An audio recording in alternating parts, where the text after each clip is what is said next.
Azharuddin, news 18 Urdu, Aurangabad.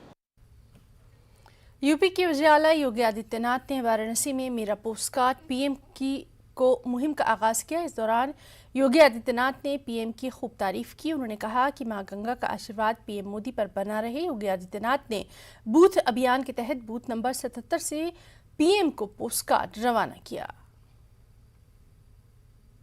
कि मोदी जी को तो उन्होंने चुना है और नेतृत्व पूरे देश को प्राप्त हो रहा है। मोदी जी का जो विजन है वह आज पूरे देश को एक नई दिशा देने वाला है, देश को एक नई ऊंचाइयों तक ले जाने वाला है, एक नए भारत के सपने को साकार करने वाला है। आज हम सब काशी में बाबा विश्वनाथ जी से, बाबा काल भैरव जी से, मां गंगा से ही प्रार्थना करें।